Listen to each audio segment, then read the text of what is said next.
आज फिर से हम सबको कुछ अच्छा सोचने और समझने के लिए बैठे हैं, कुछ अच्छा करने के लिए बैठे हैं। प्रतिपल समय तो निकलता ही चला जा रहा है, लेकिन उस समय का जो सदुपयोग कर लेते हैं वे इस पार से उस पार हो जाते हैं, अन्यथा वेटिंग में तो खड़े ही हैं, इंतजार में ही क्षण उसके चले जाते हैं।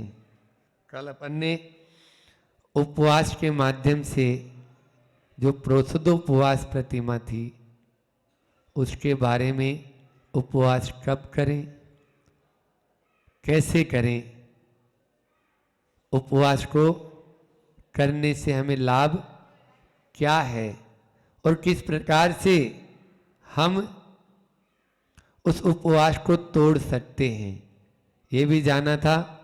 एक मूर्ख व्यक्ति भी उपवास कर सकता है, लेकिन एक विद्वान ही उपवास तोड़ सकता है। आज उसकी भावना और आगे बढ़ रही है, एक एक कदम आगे बढ़ता है। पहले तीनों टाइम सामायिक कर रहा था तो भावना जागी, क्यों न अष्टमी चतुर्दशी को मैं पूरे दिन भर ही अपने ज्ञान और ध्यान में लीन रहूं, तो प्रोसदोपवास प्रतिमा का धारी बन जाता है। अब वो आगे सोचता है कि इस संसार के प्रपंच से बचने का सबसे अच्छा माध्यम है तो वो है राग, द्वेष और मोह से बचना। इस संसार में घुमाने वाले ये तीन ही हैं, राग, द्वेष और मोह। इन तीनों को कम करूंगा तो मेरा संसार भी सीमित हो जाएगा। इस उद्देश्य को लेकर वह अपनी आत्मा के पास में और नजदीक आना चाहता है और अपने व्यवहार में परिवर्तन लाना चाहता है। अब वह यह चाहता है कि मैं, जैसे मुझे कष्ट होता है वैसे दूसरे को भी कष्ट होता है। जिसमें प्राण है उस प्राण में उसको भी, वह सचित है, वह जीव सहित है, वह चेतन है। जैसे मेरे कोई सुई चुभोता है वैसे दूसरे के भी दर्द होता है। अब उसके माध्यम से उसके अंदर में दया और करुणा उछाल मार रही है और वह सोचता है मुझे और आगे कदम बढ़ाना चाहिए। अभी तक तो मैं अपना अपना ही सोचता रहा, लेकिन दूसरा, ध्यान रखना, जैसा व्यवहार हम दूसरों वालों के साथ करेंगे ना, वैसा ही व्यवहार वो हमारे साथ करेगा। कोई भी हो, चाहे वो एक इंद्रिय हो, चाहे वो और अन्य दो इंद्रिय, तीन इंद्रिया, कोई भी जीव हो, हम उनके साथ जैसा, आज जो हमें मिल रहा है, भले ही हम सोचते हैं फलाने ने मेरे साथ ऐसा कर दिया, उसने मुझे ऐसा कष्ट दे दिया, उसने मुझे वो दुख देता है, वो समझता ही नहीं है मेरे को, ये अपन बोल रहे हैं, लेकिन अपन ने पहले ऐसा किया होगा तब तो आज वो अपने साथ में ऐसा कर रहा है। ये चीज अपन नहीं समझ रहे हैं। हम दूसरे को सुधारने की बहुत कोशिश करते हैं, अपने आप को सुधारने की कोशिश नहीं करते। आचार्य कहते हैं, संत कहते हैं, अपने आप को सुधारना है तो केवल मात्र एक को सुधारने की आवश्यकता है और दूसरे को सुधारने की, आप बीड़ा उठा रहे हो तो अनंत है। अरे अनंत को सुधारने की बजाय एक को सुधार लो ना। आप असंख्यात या अनंत को कैसे सुधार पाएंगे? एक को देखें, एक को देख लेंगे, वो अपना आप सुधर जाएंगे। मेरा व्यवहार कैसा है या मैं अपना व्यवहार कैसा करूं, अभी कैसा है और कैसा होना चाहिए, ये दो चीज आपस चिंतन करो। यदि इस पे आप यदि विचार कर लेंगे तो पांचवी प्रतिमा वाले आसानी से बन जाएंगे। आज उसी के बारे में कि मेरा व्यवहार हर जीव के प्रति दया और करुणा से जब वो भर जाता है तो उसके बाद में वह सज्जन, वह अहिंसा का पुजारी, वह दया का मूर्ति, आचार्य समंत भद्र स्वामी उसको दया की मूर्ति कह रहे हैं। और उस दया की मूर्ति के लिए क्या कह रहे हैं, कैसे पांचवी प्रतिमा का क्या स्वरूप है, आइए अपन देखते हैं इस कारिका के माध्यम से। मूल फल शाख शाखा, मूल फल शाख शाखा, करीर कंद प्रसून बीजानी।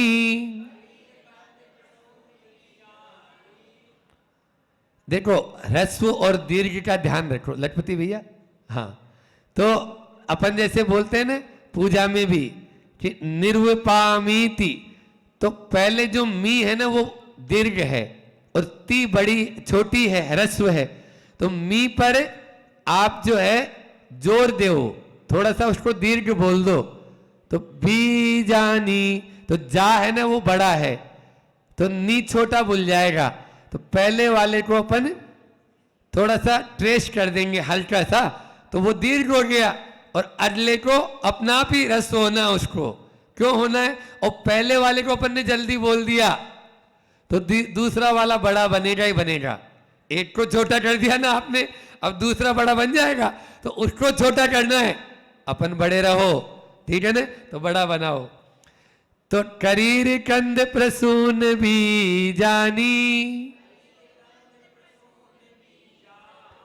नामानि योति सोयम, सचित्त विरतो दया मूर्ति। 141 नंबर की इस कारिका में आचार्य समंत भद्र स्वामी ने सचित्त विरत त्याग, सचित्त विरत प्रतिमा का बहुत ही, या सचित त्याग प्रतिमा का स्वरूप सटीक शब्दों में यहां पर व्याख्यायित किया है। हे दया मूर्ति, हे अहिंसा के पुजारी, हे सज्जन, हे साधु, अगर तुम्हें आगे बढ़ना है तो इन इन चीजों के ऊपर अपने को सचित्त का त्याग करना है। आमानी का मतलब होता है अपक्व, है ना, आमानी का मतलब हाँ कच्चा, जिसको पकाया नहीं गया। क्या क्या, मूल, फल, शाक, शाखा, करीर, कंद, प्रसून और बीज, इतनी चीजें हैं, ठीक है ना। मूल आप सब जानते हैं जो नीचे होते हैं, मूल और कंद, कंद भी उन्हीं को ही बोलते हैं, जैसे कांदा, प्याज, लहसुन आदि होते। तो महाराज जी अभी तक खाता होगा वो, आपके मन में प्रश्न तुरंत आएगा कि अब यहां बोल रहे हैं, इसके पहले भी बोर्ड में भी बोल के आए थे, तो यहां पर वो खा नहीं रहा है, लेकिन जो सुखा के लेते थे, जैसे मान लीजिए हल्दी है, सौंठ है, तो रागांश का कम होना ये जरूरी है, अभी बताएंगे इसके बारे में भी। तो यहां पर साग, साग का मतलब सब्जी, है ना, भाजी पाला आदि। तो साग जो अपन घिया, लौकी, तुरई आदि जो बोलते हैं उसको साग बोलते हो।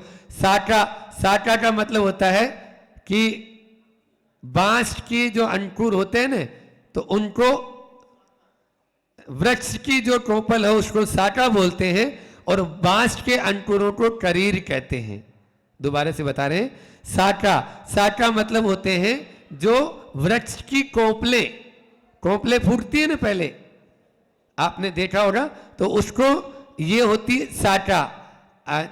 इनको गन्ने वगैरह को उगाते हैं ना, तो वो बीच वाला जो हिस्सा होता है उसको उगा देते हैं, जहां पे जॉइंट होता है ना, उसको गांठ को उगा देते हैं, तो उग जाता, अंकुरित हो जाता है। तो ये है साका। और करीर की बांस के अंकुर, यहां पर बांस में भी जो है ना, आपने बांस का पेड़ देखा होगा, तो उसमें से अंकुर निकलते रहते हैं बीच बीच में से, वही जॉइंट में से, तो ये करीर कहलाता है। कंद अभी बताया था आपको, प्रसून फूल, बीज गेहूं, चना, जौ आदि इनको बीज कहते हैं। ठीक है ना। तो इन सबको आमानी योति स्वयं, आमानी मतलब होता है न आमानी, नामानी है ना, तो उसकी संधि विच्छेद कर लो, न अलग कर लो और आमानी को अलग कर लो। तो आमानी मतलब वो अब जो है इनको सचित्त नहीं लेगा, मतलब अपट को नहीं लेगा। आमानी का मतलब कच्चा नहीं लेगा। यो यह यानी जो, सो वह, अयम इन सबको लेता है, वह सचित्त विरत दया मूर्ति, सचित्त विरत त्याग का यानी सचित्त विरत प्रतिमाधारी कहलाता है। फिर से देखते हैं अपन कि इन सब का जो दया से अभिभूत हो जाता है, अभी मतलब यानी उसमें रच पच जाता है, तब वो इनका सचित रूप में सेवन नहीं करता है। सीधे सीधी बात ये है, अभी तक वो मटर छिल रहे हैं घर में, उठा के खा गया 4 प्रतिमा वाला, लेकिन अब 5वीं प्रतिमा वाला केला खरीदा, छीला और खा गया, अब नहीं खाएगा, है ना। सेव खरीदी और लगाई, उठाई और मुंह पे लगा ली, अमरूद है ना आ रहे हैं अभी, तो ये सब नहीं करेगा। 5वीं प्रतिमा वाला 2 तरह से सचित्र को अचित्र करने की विधि बताई है। सचित्र को अचित्र करने की विधि 2 तरह से बताई। एक तो अग्निपक्व, आग के ऊपर, चूल के ऊपर चढ़ा दो, है ना, सब्जी जिसको आप लोग बोलते हैं, तो सब्जी बना लेगा, साग बना लेगा, तब वो अचित होगा। अथवा उसको यंत्र से पेल दो, जैसे आप लोग क्या करते हो, अनार के दाने निकाले और अच्छे उसको बिल्कुल कर दिया ग्राइंडर में, तो उसका रस निकल गया, ये अचित हो गया, ये अचित हो गया। ठीक है ना। इसी प्रकार से केले आदि हैं, उसकी भी जब तक सब्जी नहीं बनाई तब तक नहीं लेगा अब। ठीक है ना। या तो सब्जी बना लो और या फिर उसको बिल्कुल आप मैश कर दो, मिक्सी में, जो बता रही है कि मिक्सी के माध्यम से उसको बिल्कुल पीस दिया आपने, अच्छे बिल्कुल यंत्र पेलित बोलते हैं इसको। आचार्य ज्ञान सागर जी महाराज ने ब्रह्मचारी अवस्था में आज से लगभग 60-70 वर्ष पूर्व 2 छोटी छोटी पुस्तकें लिखी है, बहुत पतली पतली सी, सचित्त विचार और सचित्त विवेचन। पुस्तकों का नाम क्या है? सचित्त विचार और सचित्त विवेचन। अभी विज्ञानमती माता जी की भी निकली है। इन पुस्तकों को, बहुत पतली पुस्तकें रहती है ये, है ना, लगता है एक सीटिंग में आप लोग पढ़ देंगे एक बार में ही, लेकिन उनमें बातें बहुत गंभीर, आपके स्वास्थ्य के लिए भी ये हानिकारक है। कच्चा पदार्थ हमारे लिए लेना स्वास्थ्य के लिए हानिप्रद है। महात्मा गांधी थे ना, गांधी जी, उनके जीवन में उन्होंने लिखा मेरी आत्मकथा में कि मैं कुछ समय से गेहूं, चना आदि को ऐसे ही भिगो देते थे रात में और सुबह खा लिए। तो भैया गाय भैंस थोड़ी है, समझ में आ रहा है ना। उसको जब तक अग्नि से परिपक्व नहीं करेंगे, आचार्य श्री जी भी कहते हैं ये हमारे लिए नहीं है, ये जो प्राकृतिक चिकित्सा आदि में भी खिलाए जाते हैं ना, तो इनके माध्यम से आप अपना आहार जो है नहीं चला सकते। आपकी आंतों में इतनी वो कैपेसिटी भी होनी चाहिए जो उसको पचा ले।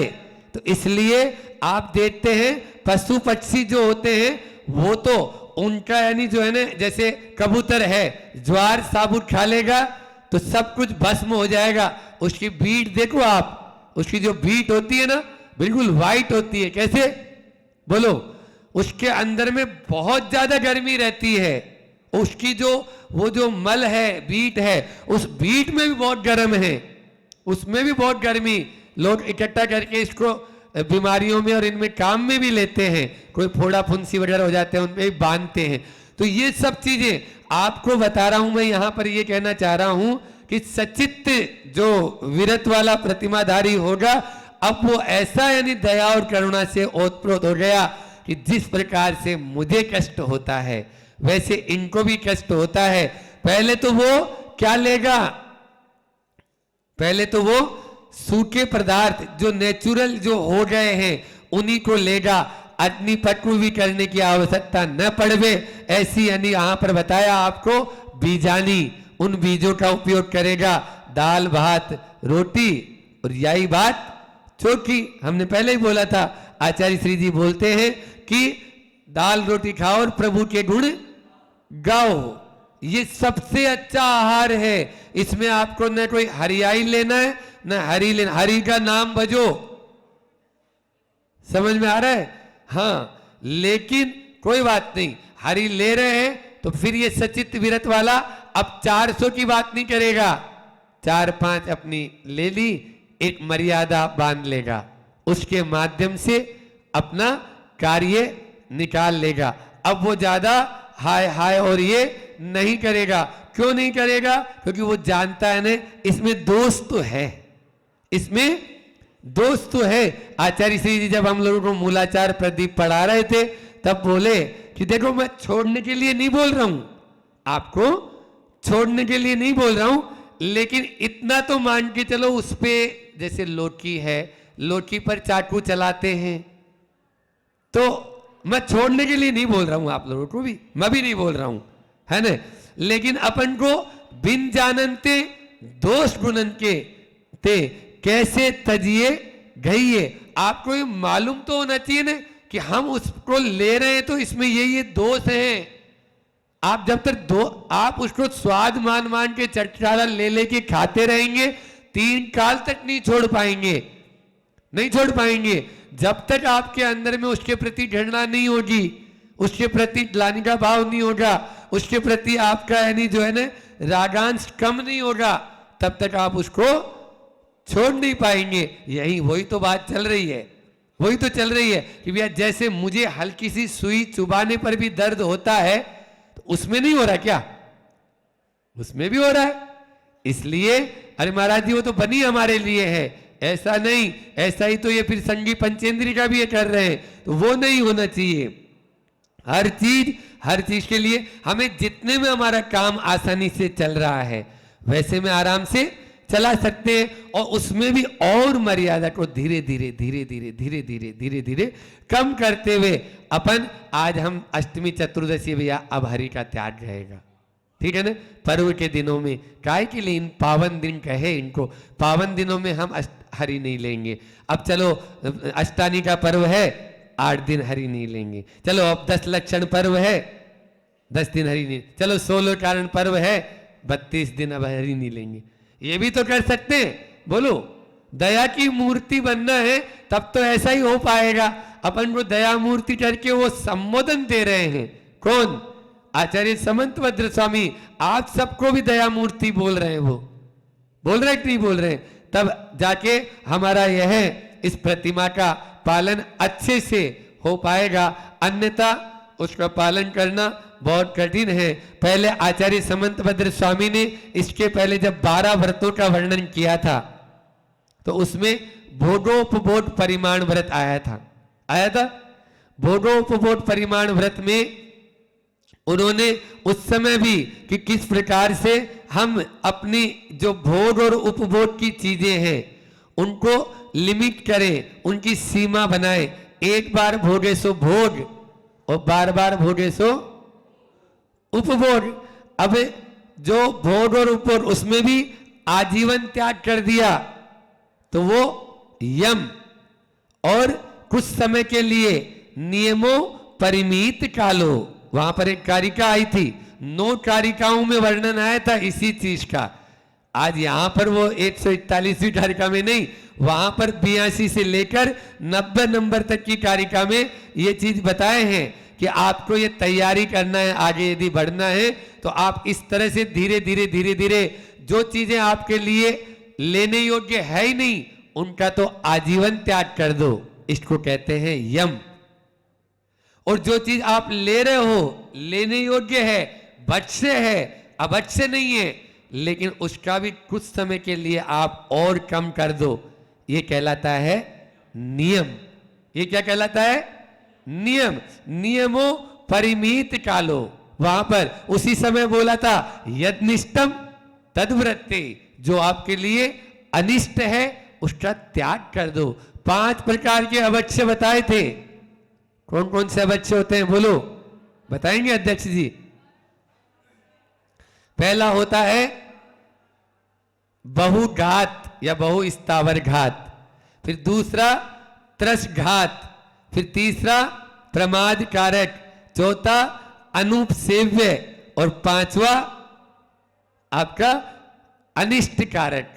अनिष्ट कारक यदिष्टम तद्व्रते, जो हमारे लिए अनिष्ट है उसका त्याग कर देना है। इसलिए इन चीजों का ध्यान रखना है, तभी ही हम जो है आगे बढ़ पाएंगे। ये चीजें पहले अवश्य का तो पूर्ण रूप से त्याग कर ही दिया है, उसके तो खाने की बात है ही नहीं। लेकिन जो चीज ले रहे हैं उनको भी यहां पर वो कहते हैं या तो उसको अपक्व, मतलब यानी जो था उसको पक्व करके ले, और दया मूर्ति बनना यहां पर मुख्य यानी हमारा लक्ष्य होना चाहिए। आज इतना ही रखते हैं, समय भी अपनी गति से तेज बढ़ते हुए चले जा रहा है। तो अब कल और बताएंगे कि नियम किनका करना है, और वो भी वहां पर बताया 17 चीजें ऐसी होती है जिनका प्रतिदिन नियम ले। प्रतिदिन आप उन 17 बातों का नियम लेंगे तो निश्चित रूप से आप उनका पालन कर पाएंगे, और तभी आप सचित्त विरत प्रतिमाधारी हो पाएंगे। अपन को सचित का त्याग करना है। अरे हमारे यहाँ तो एक तरफ तो ये बताया गया है कि अचेतन से भी अच्छा व्यवहार करो। पांव आप ठोकर मारेंगे मान लीजिए पत्थर को, तो आपको ही चोट लगेगी ना, आपको ही चोट लगेगी ना। जब अचेतन से भी ऐसी बात है तो चेतन के साथ में तो अपन को दया की मूर्ति होना ही चाहिए। आचार्य भगवान इन पंक्तियों के माध्यम से पद्यानुवाद में यहां कह रहे हैं, कच्चे जब तक रहते हैं वे कंद रहो या मूल रहो, करीर हो या साक, पात फल साका हो या फूल रहो, उनको तज तज खाते नहीं है दया मूर्ति जो श्रावक है, सचित्त वीरता प्रतिमा के वे पूर्ण रूप से पालक है, सचित्त वीरता प्रतिमा के वे पूर्ण रूप से पालक है। ऐसी सचित त्याग प्रतिमा का हम सब पालन करें। इन्हीं परम पुनीत भावनाओं के साथ में मैं अपनी वाणी को विराम देता हूँ। बोलिए अहिंसा परमो धर्म की। आचार्य गुरुवर विद्यासागर जी महामुनिराज की।